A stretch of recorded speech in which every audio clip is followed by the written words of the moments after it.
Okay, we should be live. Hopefully we are live. Hopefully everybody's with me. Hopefully everything is working. Man, I take a couple days off because I've been sick and I feel like I'm already botching a live stream. How crazy is that? Let's see. Are we live? I think we should be live.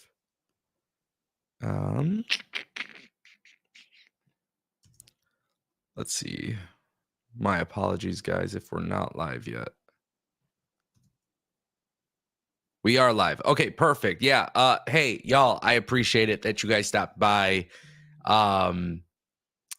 Dude, WWE Raw just went off the air a few minutes ago. I have been sick and like I feel like I'm finally starting to get better. And I want to do kind of like initial reactions to what we saw tonight on WWE Raw. Because quite honestly, this was a very outstanding episode. A very outstanding episode for WWE tonight. And obviously a lot of that has to do with the ending of tonight's show. But beginning, middle, and end, just a really, really good episode of WWE Raw. But if you guys missed it, maybe you guys didn't see it by the title of the stream, Chad Gable turned heel.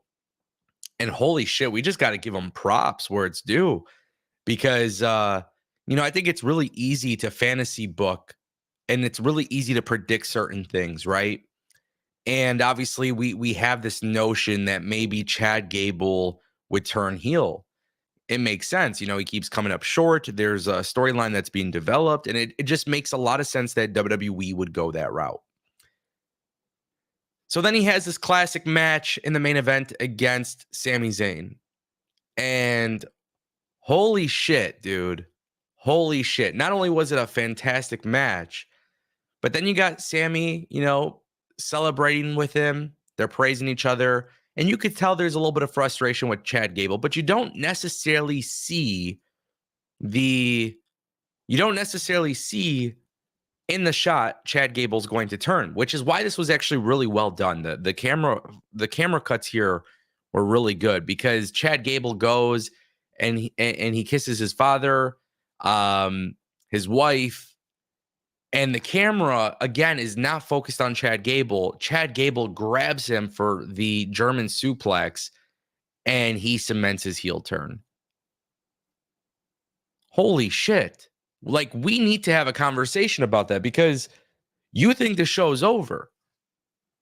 You think the show is over. And the reality is, Chad Gable cements the heel turn. Now, this match was a really, really good back and forth match. Let's just call it what it is. The match was a fantastic match, back and forth. If you follow this channel, about a month ago, I made a video about Chad Gable getting a huge post-WrestleMania push. Tonight cemented that. And the thing that makes it the best part about it all, we know Chad Gable is an incredible wrestler. And we know he's got the comedy character stuff down. But tonight we saw Chad Gable as a villain.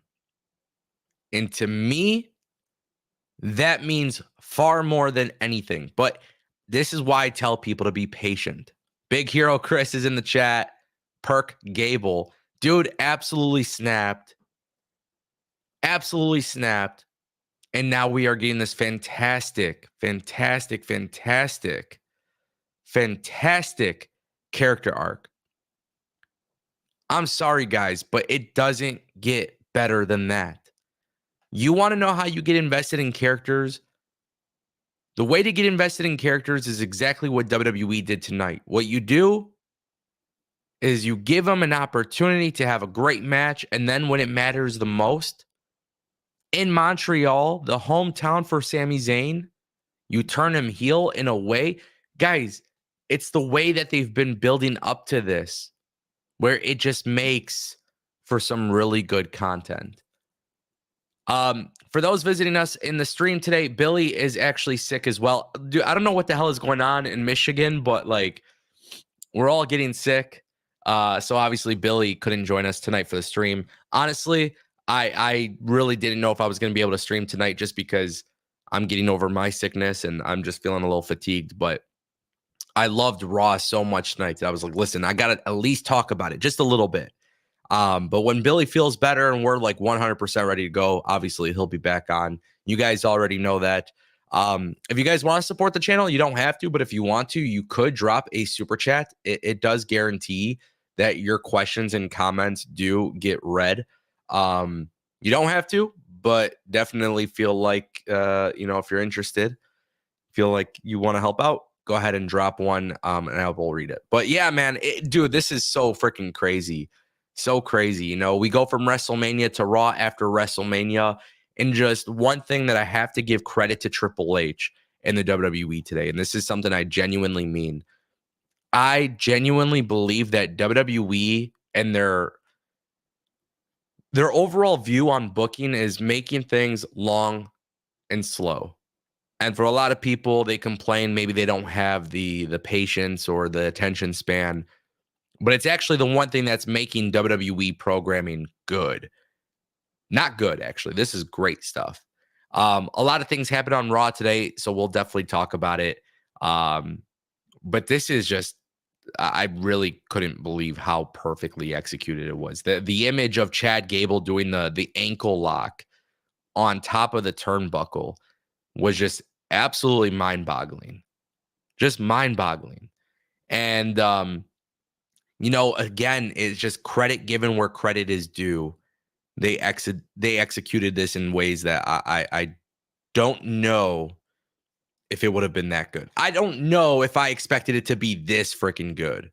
I genuinely don't know. It just feels amazing to watch this and see that, like, this was a big fight feel, a big storyline, right? And it's not even for the World Heavyweight Championship. You have Gunther lose his IC title at WrestleMania, and the first thing that you do immediately after is start programming a massive big-time storyline for the mid-card title belt. Come on, bro. Come on.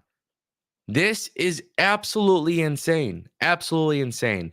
So, yes, props to WWE because the main event was huge. I will say this. We got a couple super chats. I'm going to get to them in just a second. But one thing I want to point out, too. You want to know how big of a deal this felt like? We had Cody Rhodes cut a promo. Then he brings out Jey Uso. After he brings out Jey Uso, they do their little promo and Cody Rhodes dad jokes. And then the best freaking part is the camera follows Jey Uso as he leaves through the crowd and exits the building. As he exits the building, Sami Zayn is right there. And he goes, yo, Us, like, what are you doing out here? And Sami Zayn's looking up and he's like, I was looking, like 25 years ago at this building. And it's just, it goes to show you like how huge this was, right? So it's all one continuous shot. Sami Zayn then walks into the building and walks all the way down through the crowd with the fans. So not only do you get this a massive ending to the show, but to get to that point, you gave us probably one of the greatest camera shots in professional wrestling history for an entrance. And I am not exaggerating. I'm not trying to hype this up or overhype it. I genuinely believe the transition from Jey Uso to Sami Zayn was purely one of the greatest production things I have ever seen in professional wrestling. It doesn't matter the company that's out there. This was hands down one of the coolest things I saw. So when you get Sami Zayn coming to the ring, celebrating with Montreal, now you start thinking a little bit about, dude, do they have Chad Gable beat Sami Zayn in Montreal? And maybe if this was Vince McMahon booking, maybe that would have been the case. But with Triple H's booking, hometown hero is going to make everybody happy. That was very much the case until Chad Gable turned heel. So just a really big hats off to the company for producing a really, really dope moment, but then also producing a really good match. Tanya dropping a $5 super chat. That was a great show. So we have new leaders in the Judgment Day and Bloodline. Can't wait for Uncle Howdy. I love this super chat. This is a great one. Tanya, thank you. Excuse me for 1 second. Getting a dry throat. So we have this thing, Rhea Ripley vacated the world championship due to injury. They're turning it into a story with Liv Morgan's revenge tour. Liv Morgan was responsible for Rhea getting injured. Liv Morgan showing very good character arc. Very, very much like Drew McIntyre's. It's like the same formula. They applied what happened with Drew McIntyre and then basically applied it to Liv Morgan. So now you have a situation. This is how fucking cool this is. You have a situation that is absolutely shitty, which is Rhea Ripley after 380 days vacating the belt, and it sucks. But now you have a scenario where Liv Morgan is now getting to the point where she's going to be a very credible person in the women's division as a solo act. Is she a heel? Is she a babyface? I don't know. But when you think about it, Rhea Ripley was the reason why Liv Morgan was off of TV, right? So it's like there's a lot of logic, a lot of callback to it. But then here's the best part about this Judgment Day thing. Rhea Ripley's gone, and the Judgment Day are waiting backstage for her, and, they hug her, and, she's like, hey, like, stick together, make sure you watch over Dom, whatever. But now the reality is actually so much greater when you start to realize Rhea Ripley is the leader of Judgment Day. Why? Because the Judgment Day have a huge problem tonight. A big problem tonight. They have an Andrade problem, and they have a Jey Uso problem. So when I see the Judgment Day is falling apart, I'm thinking, okay, long term, this is going to be special. Now, the thing is, it doesn't become special overnight. It becomes special because they've been planting seeds for over a year. Again, Triple H booking, slow burn. So all those things that happened in the past that they put in front of your face that there might be an issue, now you're starting to see without Rhea Ripley, things are getting accelerated. So I absolutely love what they're doing with the Judgment Day. I love the fact that Dominic Mysterio and Andrade have a freaking badass match on Monday Night Raw. Dom did a freaking Canadian Destroyer on the ring apron. Just crazy. Just absolute crazy. And I just want to point this out because it was so cool. But now you have Ricochet in the mix. Next week, Ricochet and Andrade versus Dom and JD McDonough. So that was just another cool part of the show. But then what was actually really cool was before Finn Balor's match tonight with Jey Uso, him and Damian Priest are talking, and now you have a situation where Damian Priest looks at Finn Balor and he's like basically reminding him, hey, like be the prince that we all know you can be. Obviously reference to Prince Balor. Now, if you guys follow this channel, I've talked about this. There's big plans for Finn Balor. So who is the one that takes the World Heavyweight Championship away from Damian Priest? Ladies and gentlemen, I think the Judgment Day is going to kick out Damian Priest. They were all doing a post-match beatdown on Jey Uso, and then what happens to Jey Uso? Damian Priest is confused. He's like, why are they beating him up? So now you're starting to tease Damian Priest being a babyface, which, by the way, the video package that they did for him was truly a babyface video package. Really fire. So not only are you teasing the babyface thing, but you're teasing Finn Balor being the one to go after him. Guys, I don't know if you know this or if you remember this, but Vince McMahon's booking of Finn Balor was atrocious. And Triple H's booking of Finn Balor, it is so clearly in front of my eyes. So in front of my eyes. Remember that Universal Championship that Finn Balor won? Yeah, ladies and gentlemen, I think Finn Balor is going to be the one that ends up winning the World Heavyweight Championship from Damian Priest. So I think whatever happens to the Judgment Day ultimately results in Finn Balor being World Heavyweight Champion and then Rhea Ripley being the leader and kicking out Damian Priest. That is going to be really good. Also, in regards to Uncle Howdy, I thought this was really cool. Let's talk about this for a second. They did a triple threat tag team match for number one contendership for the World Tag Team Championship belts. We'll talk about that too. But during the New Day entrance, they had a QR code and a glitch. And the QR code and the glitch is an Uncle Howdy tease. So when Tanya says, can't wait for Uncle Howdy, this is where it gets really interesting. You want to know who posted about Uncle Howdy and the glitch and stuff? Matt Hardy. Matt Hardy is a free agent. He's not with AEW right now. And you have him posting on Twitter the glitches and the QR code. Now, for those who don't know, there is going to be an Uncle Howdy return. There is going to be a faction. The rumor has been Braun Strowman, Bo Dallas, Alexa Bliss, Eric Rowan. There's rumors that maybe Joe Gacy gets called up. There's rumors that maybe somebody else will come into the mix and they'll do the Wyatt Six. But if Eric Rowan returns to the company, right? If you have Eric Rowan and Braun Strowman in the tag team division, that's beautiful, right? If you have Alexa Bliss as the female act in the group, it makes a lot of sense because she was with Bray Wyatt. But Uncle Howdy, this thing, dude, I don't know how I feel about Matt Hardy being in it. I'm not a big fan of Matt Hardy right now. That doesn't mean it can't change. I just think the way he's been presented in AEW has been pretty atrocious. But Matt Hardy being in the group would make a lot of sense, whether we like it or not. I mean, it's logical. Do I think he is? No, I think he might be trying to get some attention. But my point that I'm making is the Uncle Howdy stuff is now becoming a lot more prevalent on WWE television, and it's something that actually excites me. It is something that I'm genuinely excited about. So a lot of great stuff there. And again, WWE just continues to become really impressive in that regard. Thank you, Tanya, for the $5 super chat.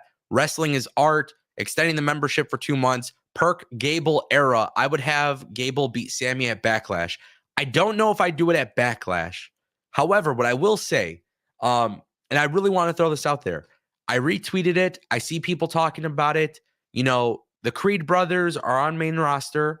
They are really good, but they could benefit from being a heel group with Chad Gable. People are talking about this. This is what the streets want. So if I'm WWE, I don't have Gable beat Sammy at Backlash. We have to tell the story of Sammy and Gable long term. You also have to do this other thing where you have Chad Gable break away from Alpha Academy, because that's a big part of things. He turned heel tonight, but he's still technically with Alpha Academy. Akira Tozawa and Otis are comedy characters. It doesn't make sense for them to all be aligned. So next week on Raw, we should see them question Chad Gable about what he's doing. And what I would do is have Chad Gable and the Creed brothers take out Tozawa and Otis. Which, by the way, will get extremely over, because if you have Julius Creed lift up Otis and powerbomb him or some shit, it's going to get a big pop. But if we get Chad Gable with the Creed brothers, and I know people don't like comparisons, but this is a fun one. It's very reminiscent of Shelton Benjamin, Charlie Haas, and Kurt Angle. And that is really exciting to me. Thank you, Wrestling is Art, for extending your membership for 2 months. Appreciate you. Richard Martinez dropping a $2 super chat. Sammy Gable, Backlash, Creed's join Gable, help him. Yeah, that pretty much just exactly what we were just talking about. Do you run the match back at Backlash? I don't think so. I think you should give that spot to somebody who could benefit from having a fresh match for Sami Zayn. But I do think long term, I would be looking more at like SummerSlam, because again, you got to develop the story over time. You don't want to rush things. You really want Chad Gable's storyline to be impactful, and the way to do it truly is by giving it time to breathe.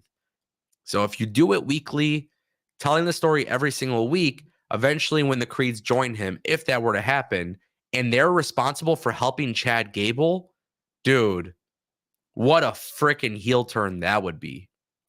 Richard also dropping another $2 super chat. Finn slowly growing tired of Priest. Kick Finn out. Finn is not going to be the one that gets kicked out, my friends. They put it right in front of your eyes that the issue, Damian Priest now has an issue with his entire group.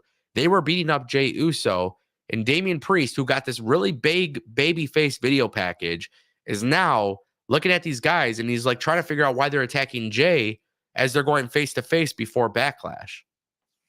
Damian Priest does not want to be a world champion that's a coward. He worked incredibly hard to become a world champion. 10 years ago, he was homeless. All of these different things. How can people think that Damian Priest will kick out Finn Balor? No, the group will turn on Damian Priest. Damian Priest does not want to be a coward champion. He had so much adversity to get to this point in his whole entire career. Now he got there and he's looking at these guys basically just taking out his opponent. He doesn't want to feel cheated. He doesn't want his opponents to be cheated before he gets to that point. This is such really good storytelling, and it's basic for everybody to understand. So my point of view is that Judgment Day gets tired of they get tired of Damian Priest, and Finn Balor will be the one that eventually takes the belt off of Damian Priest. And it works really well because it creates sympathy for Damian Priest as well. Thank you, Richard, for your super chats. Stuart Scliver, $20 super chat. Not Raw. It's my first super chat. When do you see Bianca as a heel? Well, we're talking about Finn Balor and Damian Priest and Chad Gable and all of these different heel turns and babyface turns. WWE is doing a slow burn with Bianca as well. So we'll see how that goes. I think it's really important for WWE not to waste time and just not waste time, but I don't want to see WWE get to the point where they're just quickly doing heel turns and babyface turns. I want to see them actually develop stories surrounding it and planting seeds. The Judgment Day thing has been planted over a year ago. This is not a new thing that we're talking about. And the turn hasn't even happened yet. But we're starting to see more and more momentum towards these turns. Same thing was happening with Chad Gable. Last year, September, Chad Gable falling short again and again, falling short, fell short against Gunther. Now he's falling short against Sami Zayn, and he's the reason why Sami Zayn even won the IC title. Mentally speaking, in his head, his perspective is quite simple to understand. Chad Gable's perspective is very easy to understand. He helped Sami Zayn beat Gunther, and now he couldn't beat Sami Zayn. Now he's questioning his career. He's questioning everything. His motives changed. Beautiful, beautiful storytelling. And that's why with Bianca's heel turn, you have to do the same thing. Plant seeds every once in a while. Let her do this tag team thing with Jade Cargill. And when it happens, let her turn heel on Jade. And there you go. Stuart, thank you for the super chat. Appreciate it. Thank you so much. Really do appreciate it. Richard dropping a couple more super chats. What do you think of the new tag belts? Guys, we got new World Tag Team Championship belts. Absolutely love them. If you guys follow me on X, I cannot tell you guys, like, honestly, I don't think enough words. I like them a lot.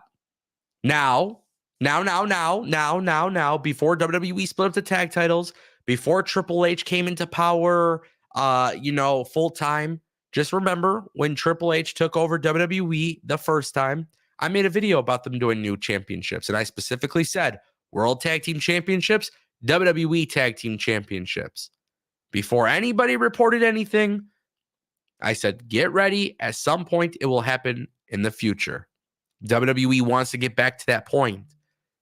Then what happened was we had Sami Zayn and Kevin Owens win the tag titles, and everybody asked me the day after, are we getting the new tag titles? And I told everybody, I said, guys, they are delayed. They are delayed. What's crazy is it got delayed all the way till after WrestleMania 40. But the good news is they are here now. I like them. I like them a lot. Now, I know a lot of people are saying, well, they look similar to the World Heavyweight Championship or the Women's World Championship. That is done on purpose. The reason why they've done that is because those belts with the WWE logo in the middle, those are Raw belts. Now, they couldn't technically move to SmackDown. They're not branded by colors, right? It's not red strap, blue strap, whatever. But the idea is to have the branding in the middle while making it look classy. I actually think the new tag title belts are really good. They remind me a lot of the NXT UK title belts. And the more and more that I see them, I enjoy it. I also want to say props to WWE for the way they did that segment with R-Truth, The Miz, and Triple H. Because the whole thing with Ciampa, like R-Truth is dumb. His character, he's dumb, So I'm a huge fan of that. I'm a huge fan of the way they positioned it, the way they brought him out. It's a new era. They're reminding you it's a new era. And Friday Night SmackDown, we should be able to see the new WWE Tag Team Championship belt. So keep that in mind. We should expect to see them Friday. I'm excited. The only thing I do want to say about the new tag title belts that are really important to mention, I don't want the WWE SmackDown belts to have the same design. I don't think we will see them have the same design, but you never know with WWE. If they have the same design as the Raw belts and it's just, WWE Tag Team Championships, I'll be a little bit disappointed. I could see WWE doing that, by the way, but I will be disappointed if they have the same plate or whatever. I do think they should be aggressively different, but that's just my opinion. Richard also says, Finn Money in the Bank winner or King of the Ring? This is a fantastic question because King and Queen of the Ring return. They will be taking place in Saudi Arabia, I want to say in May, Memorial Day weekend, I believe. In my opinion, the way I'm looking at this is Finn Balor winning King of the Ring would not be the right idea if he's going to win Money in the Bank. I like the idea of him winning Money in the Bank. I do. I like the idea of him winning Money in the Bank and cashing in, personally. That's how I like it.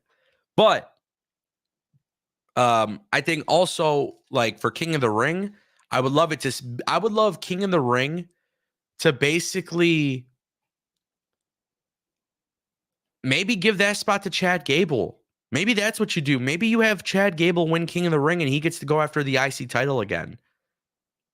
And then that's how you introduce the Creeds to help him. I don't know. But that could be a very good way to go about it, in my opinion. Richard, thank you for the super chat. David Primero, hopefully I pronounced that correctly. Sorry. $4.99. What kind of match do you think the women's world title will be decided next week? Don't you think Liv versus Nia would be finals if it would be a tournament? So this is a really good question. Because Rhea vacated the world title, next week a new women's world champion will be crowned. However, they did not say who's in the match, what type of match, or whatever it's going to be.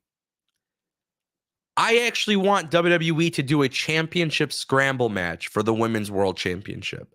To answer your question, David, a Women's World Championship scramble match would be pretty ideal. You have plenty of people that could be in this match. I also think one thing you have to factor in is that the storyline right now is about Liv Morgan. You should have Liv Morgan win the match by cheating because she's like becoming a heel. She's like the female version of Drew McIntyre in terms of the character development. They're following that same formula. I would have her cheat and have her win. No matter what, you guys got to remember the WWE draft is happening very soon. When the draft happens, championships might be switching brands. They're like, you never know what's going to happen there. So I think Liv Morgan winning would be the right idea. You got to keep in mind, Becky Lynch is not currently on TV. Maybe they put her on TV. I don't know. Nia Jax versus Liv would probably be the finals. There's a lot of things you could do. And it wouldn't be a bad idea, by the way, to make some calls. But Rhea Ripley's not champion. So the best thing to do is give it to somebody who maybe you wouldn't normally give it to.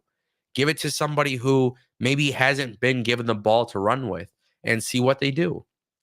I think no matter what, I think women's Money in the Bank winner should be Chelsea Green.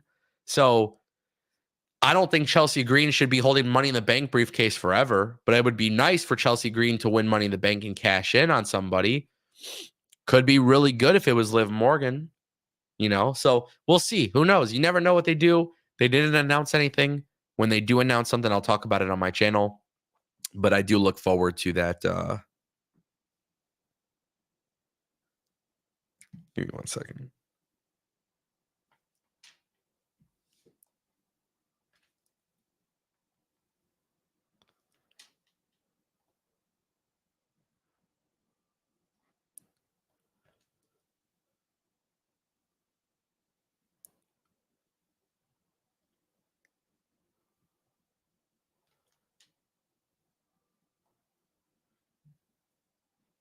Hold on, guys.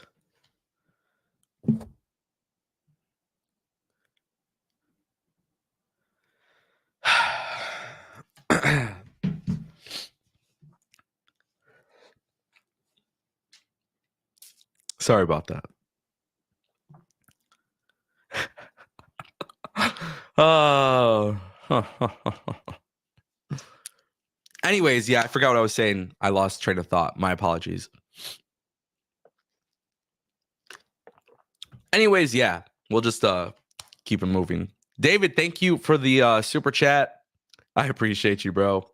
Richard Martinez dropping $2. Do the women get 2 triple threat match treatment? I'm not really sure what you mean by this question, but we will see what they do with the women's division. I think the women's division right now has an opportunity to do some really good stuff. In terms of next week, I would just do one big match. I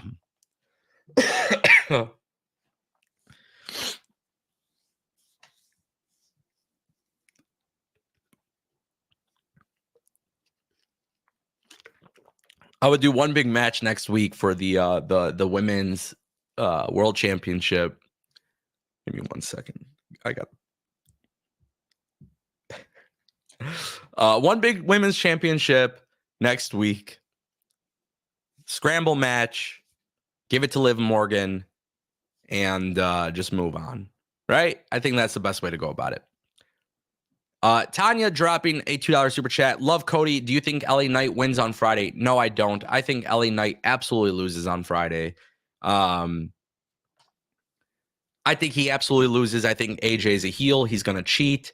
AJ Styles once had a singles match against Dusty Rhodes. AJ Styles versus Cody Rhodes will be the first time ever it's ever happened. That's going to be really cool in my opinion.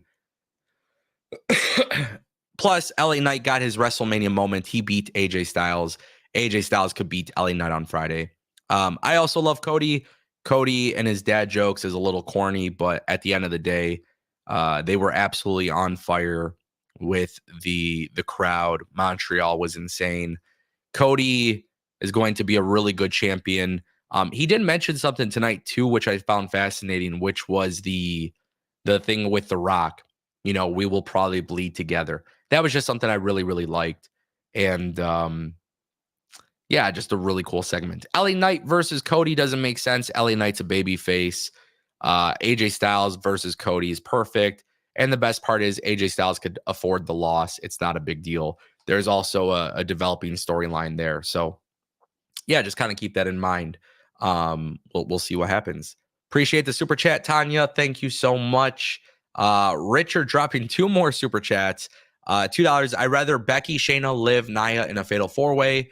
Not a bad idea at all. Keep in mind, Becky Lynch is currently off of TV right now. WWE is also working on getting her a new contract. It's a high priority for WWE. I know for a fact that right now, the WWE contracts that are expiring, there is a huge mess backstage because the person who handles that is now gone from the company, because clearly that person that was in that position before he got fired did not think to actually fucking re-sign people and like get them new contracts and shit. I found that very crazy. So WWE got rid of that person. Now Becky, Seth, Finn, Drew, so many people that have contracts expiring, their contracts are coming up. So WWE is going to try to lock them down. I don't know if Becky would be in this match, but I do think that Becky, Shayna, Liv, Nia would be great. You know, if you really, really want the WWE, you have an opportunity to do something really cool here. You have a lot of women in NXT who are ready for the call up. If you want to stun the world, I would literally have maybe Roxanne Perez get called up and win. I would do something cool like that too. And it could just make a lot of sense when you look at the overall optics of everything. WWE is trying to create some big moments and shock people. That right there would be really big. So that's what I would do. But I'm not opposed to this fatal 4-way. That's for sure. Richard coming through again with another super chat. I wouldn't mind Shayna being the interim champ. No interim championships. Absolutely the fuck not. Absolutely not. This is not AEW. AEW did that bullshit. It's very detrimental to the product. I don't think it works well in wrestling. I think interim championship belts are the worst idea in professional wrestling. Rhea Ripley got injured. It's unfortunate she has to vacate. It's unfortunate that she's going to be away for some time. She's been absolutely killing it. The last thing you want to do is have an interim champion. This is professional wrestling. It's not the UFC. I think interim championships in the UFC are also a joke. And that's like an actual professional fighting, commissioned sport. So definitely not interested in that. No offense to you.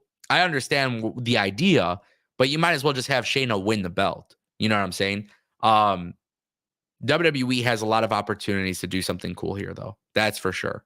So it just depends how they go about it. We'll see next week. Hopefully next week, when we do a live stream, we're talking positive about it. But it's hard to really even guess what they could do because they haven't announced anything at all whatsoever. So that is something to keep in mind 1000%. Give me 1 second.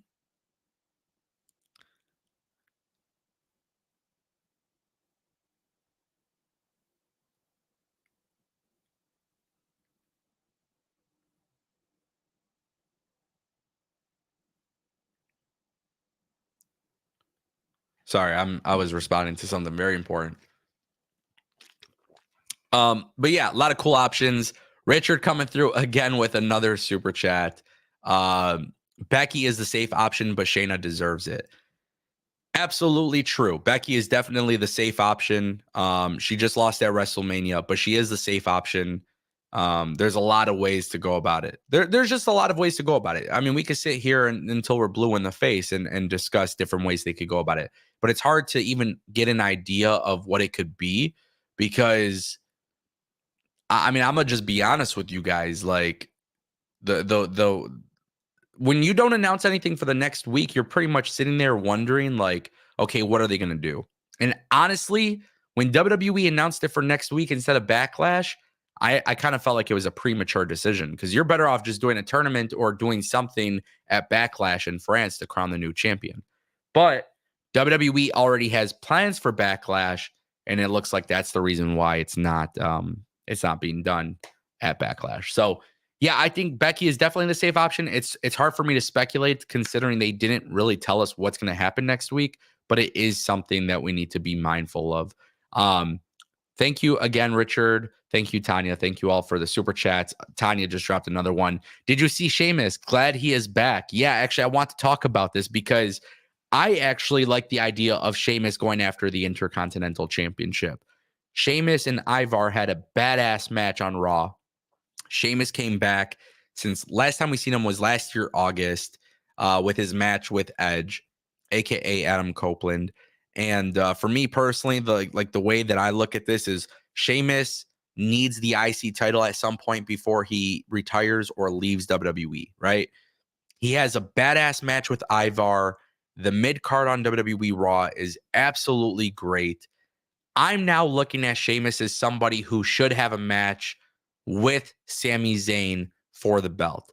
The problem, though, with that, I am super invested in Chad Gable winning the belt.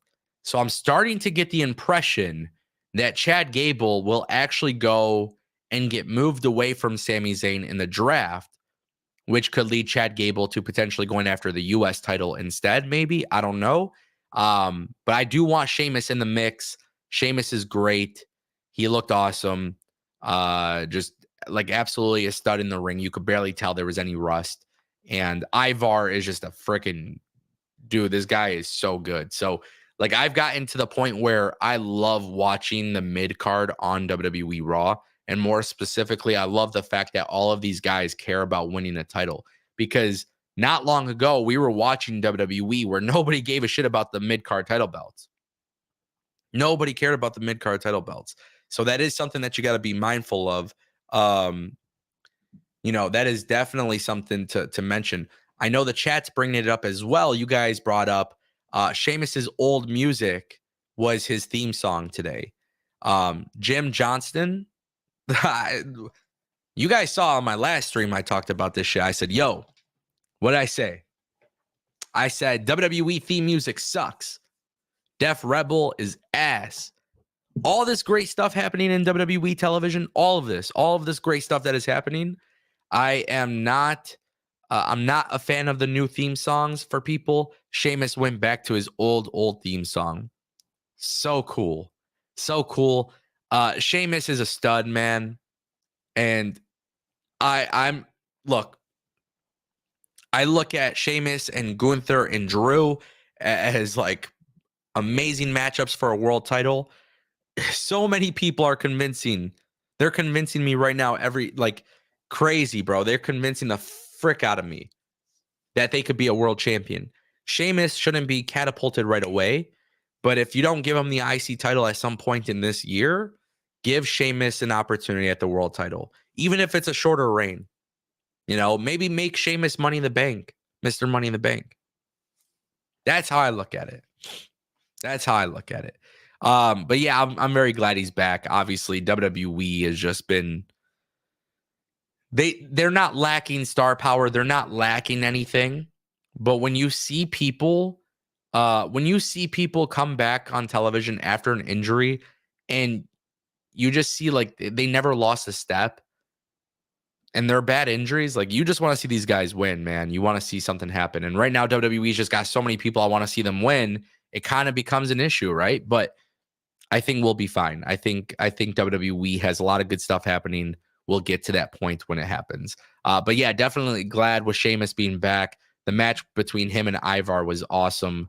It's becoming a very big part of why I enjoy WWE Raw. And I hope they maintain this level of booking and this level of stuff when they go and move people around on the draft. The draft is actually kind of scary right now because I love how the rosters are split up between Raw and SmackDown. But we'll see what happens. Thank you, Tanya. Rick Corella is dropping a $2 super chat. Do we see Sonya in the near future? You never know, right?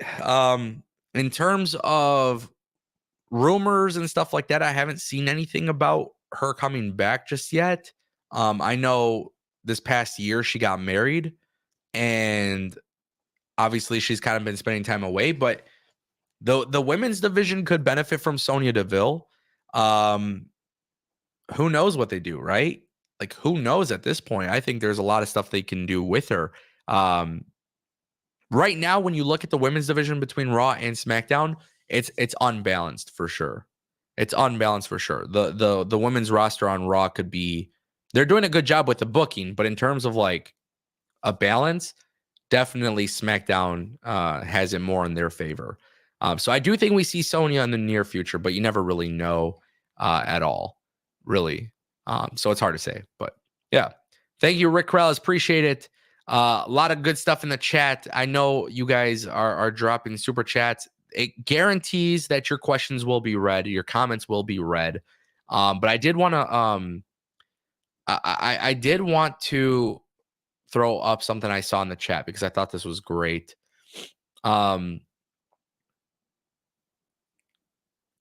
is it at? Excuse me.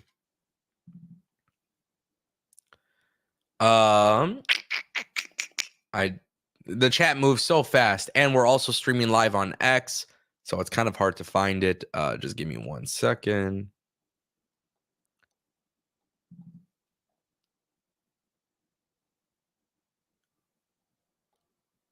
Where is it at? Okay. That is strange. I can't find the message. Somebody wrote it in the chat. If it was you, let me know because I want to pull it up and I can't find it. But it was something about like somebody said, hey, should we be worried that Gunther is not a big part of TV right now? And what I wanted to say was Gunther not being on TV right now is not a big deal. They got a lot of stuff cooking. People being on TV or not being on TV is not necessarily a big deal at this stage of the game because I think with WWE, one of the things that we're noticing very relatively often now is that so many more people are being booked on television. And like Bronson Reed, for example, didn't have a match tonight, right? He didn't have a match tonight, but on Raw, he confronts Chad Gable before his entrance for the IC title, right? Again, it's just putting people in front of your face to remind you that they're important and that they're a big part of the vision. And I appreciate that. So whoever brought up the Gunther thing, hey, just understand, like Gunther not being on TV, they don't need Gunther on TV. He just lost. He just had a historic reign. When Gunther's ready, you put him on TV and you start the new chapter with him. And that's something that's really important, right? Drew McIntyre didn't have a match tonight, but Drew McIntyre had a backstage interview and he got so pissed because of CM Punk. he kicked the screen down. And this episode didn't have CM Punk. This episode didn't have Drew McIntyre having a match or anything like that. But you're keeping the story going, and that's what matters. That's like the cycle that's actually important. That's the thing that people need to pay attention to. Jana dropping a $4.99. Would be cool if Liv and Drew teamed up to dismantle the Judgment Day. Liv wants Rhea's title and to continue the revenge tour, and Drew wants Damien's back. Yes. Yeah, like, look, here's the cool thing about this, right? It's kind of unconventional when you think about it, but the reason why I actually like this idea initially, when I even, like, as soon as I read this, I'm thinking, hey, this could work. Look at Drew and look at Liv. Their character development has literally stemmed from other people doing them wrong. Like, Drew McIntyre is a heel, and I look at Liv Morgan as a heel, but when you think of why they're doing the actions that they're doing, it's because somebody else caused them pain. So their reasons are very much like a babyface, but the way they're presenting and executing it is very much as a heel. So I actually don't hate this idea. Now, the only thing that you need to understand is that the Judgment Day is now without Rhea Ripley, and the Judgment Day needs to break within, because when Rhea Ripley is not there, the Judgment Day need to be weak. And so I don't think Rhea's title is a big forefront of this all, but I do think like Dominic and JD stacking losses, getting their ass beats by Ricochet and Andrade, it's good stuff. I think Drew going after Damian Priest is fantastic. We got Jey Uso against Damian Priest at Backlash. I think Damian Priest is going to be champion for a while. I think Finn Balor takes the belt from him, but I think Drew should be focused on getting the belt back and CM Punk at all, you know, all these different time periods. I think that's, no matter how bad Drew wants that title back, he now has another issue that between him and CM Punk, which I think is important that they get back to that. So to dismantle the Judgment Day, no, but to them to be aligned in a certain capacity to try to break all of these people who have done them wrong, their storyline and their plot and their paths are very similar. It could make a lot of sense. But the Judgment Day will dismantle on its own because they don't have Rhea Ripley. And I think what really it comes down to is the Judgment Day doesn't break up, but Damian Priest gets kicked out of the Judgment Day. And I think that makes a lot of sense. Jana, thank you so much for the super chat. David dropping in a $4.99. DIY versus Awesome Truth next week. Do you think DIY will win since it's in Gargano's home state of Ohio, or wait till SummerSlam in Cleveland? DIY is still not over, fans. I do not agree that they're not over. They're getting good reactions. Their booking is very, very good. Again, as I said, everything takes a little bit of time to develop. You don't have to rush anything. I love Awesome Truth. I love that they got the belts. Time to move on. They do not need to hold those belts for long. DIY actually turning heel against Awesome Truth to win the belts could be very fun as well. I think you actually have a better chance of them getting even more over as a heel tag team than a babyface tag team. And that's kind of the way I would do it. But me personally, that's how I look at it. Awesome Truth got their moment, a very big moment for R-Truth. But now it's time to get that tag team division to the point where you're having these really big matchups, these really big feuds.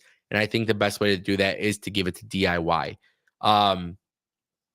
Plus, you got to remember the tag team divisions will be getting separated and split up because of the draft. So that's kind of how I'm looking at it. Keep that in mind for sure. Whether it happens next week or not, I don't know. But the Miz being the reason why they dropped the belts could actually lead to some really cool stories.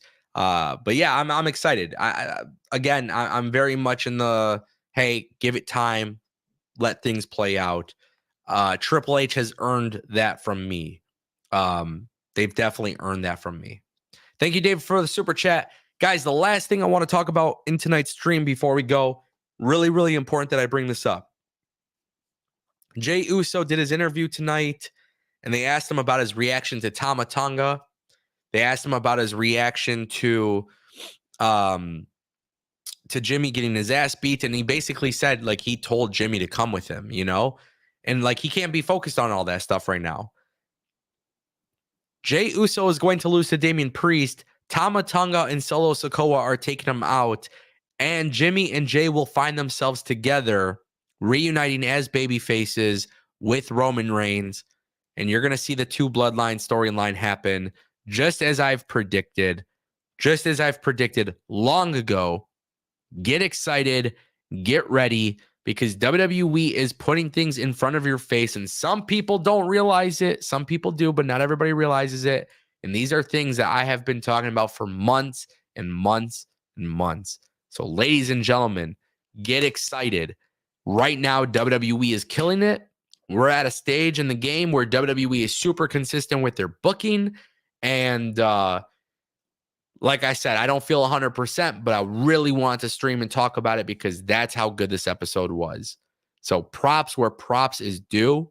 And shout out to WWE, shout out to Triple H killing it, because right now, night and day difference, production, booking, creative, moments, storylines, a lot of cool stuff that's going to happen. Richard dropping another super chat for $2. Does Liv instigate the JD breakup? That's possible. Instigating it, yes, very likely. I think that's very likely. Liv Morgan revenge tour. And I think Drew helping with that instigation, kind of going back to the super chat from Jana. Yeah, I think that works. So could be really, really good. Thank you, Richard, for the super chat. Thank you, everybody, for the super chat. CD dropping a super chat. $4.99. Damian versus Drew versus Sheamus at Clash at the Castle. Winner versus Gunther at Bash in Berlin. What do you think? You ain't got to tell me. I like it. I'm for it. I'm for it. I'm for it. I think maybe, the thing is, man, I don't want to see 2-year-long stories for a belt. You know what I mean? I don't want to see more finish the stories like Cody, right? I want everybody, I want the belt, not the boat. I want the belt to kind of be rotating between people. It doesn't have to be short reigns, but I don't want to see super long reigns. I don't want somebody chasing the belt for 2 years like they did with Cody. We did it. We got it. Beautiful. Let's keep things fresh. Damian versus Drew versus Sheamus is a great thing that can happen. I think also that's another step that you can have, hopefully by that point in time, CM Punk is cleared or getting ready to be cleared. Have CM Punk screw Drew yet again. And Damian could lose to Sheamus, and then you got Sheamus versus Gunther. I mean, there's a lot of things you can do here. I guess it really depends on what they want to do with Money in the Bank. That's really the big thing for me. That's kind of how I'm looking at it. That's how I look at it. CD, thank you so much for the super chat. I appreciate it. Before we go, I just want to actually give a shout out. I saw this comment. Time to give you your props, Tony. You've been killing it with the fantasy booking for about 2 years now. Yeah, I mean, honestly, the fantasy booking and the channel has been going extremely well. And for me, one of the best parts about all of this, honestly, has been the fact that the product I have wanted for a long time is finally here. Better than what I've wanted. So just super excited about that. Obviously, WWE has been really good. I hope it continues to be good. My interest right now in professional wrestling is WWE and TNA. Rossy Agawa just started his new promotion. The way I look at this, guys, is there's a lot of cool things happening, and I want to keep talking about it and keep covering it. Even if I don't feel 100%, I still want to. So I appreciate you guys giving me my props, but also I want to give you guys your props because I don't talk about this stuff often, but just last month we did 1.2 million unique viewers for the month. 1.2 million unique people watched my content on YouTube. This month, we're 16 days in, we're at 1.5 million. My Instagram account is blowing up. My TikTok account is blowing up. My X account is blowing up. My point that I'm trying to make is you guys could give me props all day, and that's great, and that's cool, But what I will say is this. It doesn't happen without you. I have the best audience in the world, the best community, and that's my point. Literally none of this happens without you guys. And I genuinely mean this. Wrestling is cool. I love wrestling, but I love talking wrestling. And I love talking wrestling with fans. And When I see that you guys support me, that's why. Like you guys are interested in wrestling and you guys are interested in my content. I like talking to you guys about it and talking with you guys about it and tweeting with you guys and talking to you in Discord. Because at the end of the day, it's one thing to watch a TV show, right? I could watch a TV show and enjoy it from home, but this adds to the experience. And like having it in common with you guys is fantastic. So I just kind of want to point that out there and just say thank you. Because again, without you guys, none of it matters. 1.5 million unique viewers is absolutely insane. And ultimately, I aspire to hit 100,000 subscribers. I aspire to do millions and millions and millions and millions of more views. But whether I succeed or not, it doesn't matter because this is the funnest shit in the world. So thank you guys. Appreciate you guys. We're going to end it now. It's 12 o'clock in the, midnight. I know you guys got work or school or whatever it may be. I appreciate you guys all dropping super chats and being cool and liking the stream and chatting, becoming members. Hopefully, tomorrow I'm hoping I could just start making my videos again, get back into the grind.